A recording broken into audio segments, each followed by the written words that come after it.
Hey guys, Tusks again. In my last video I talked a little bit about more generally useful things in PvP like add-ons and macros. In this video I'll be talking about Windwalker monks and how they work in PvP.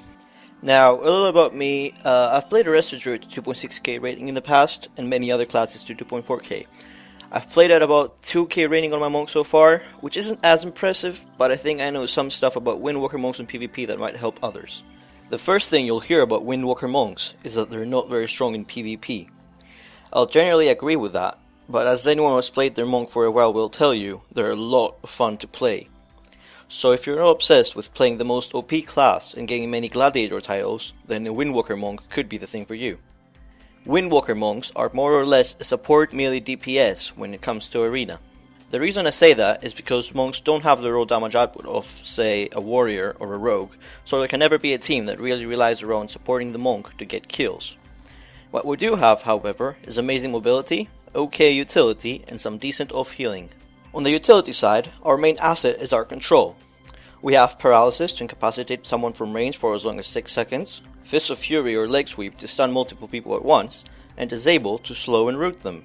We can also have the dreaded Ring of Peace, that many people on the forums will tell you that's very overpowered, but it's getting massively nerfed in 5.3. All of that makes monks really good at controlling a single or even multiple enemies. We also have some really good active defenses. Touch of Karma will save you when you're in trouble, as it will absorb all of the damage you take, up to 100% of your maximum HP, and then redirect it to the person if you've used it on. It's generally wise to use Karma when the other team is using their offensive cooldowns. We also have Fortifying Brew, which isn't quite as strong but helps nonetheless, and Diffuse Magic, which greatly helps against casters. However, it's not all laughs and giggles for Windwalker monks, as we do have our fair share of problems as well, and I thoroughly believe that it's important to know one's weakness. For one, our passive defenses are famously bad. If you ever get stunned while the other person is using their offensive cooldowns on you, you need to trinket it in Karma instantly, else you're dead. On top of that, our main crowd control abilities, Paralysis and Fist of Fury, are in the most populated diminishing return categories, Incapacitate and Stun respectively. You have to be very careful when you're in a team with another class that uses those DR categories too, or else we'll just DR each other a lot. For that reason, you have to be careful when you decide what comp you're going to be playing, so as to avoid that issue as much as possible. Speaking of comps, there's a handful of monk comps that work pretty well right now. BM Hunter Monk Disc Priest, Shadow Priest Monk Resto Shaman, and DK Monk Resto Shaman are probably the best comps you could play.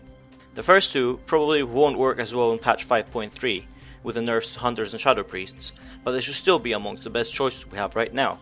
So that's most of the basic principles of Windwalker monks in PvP.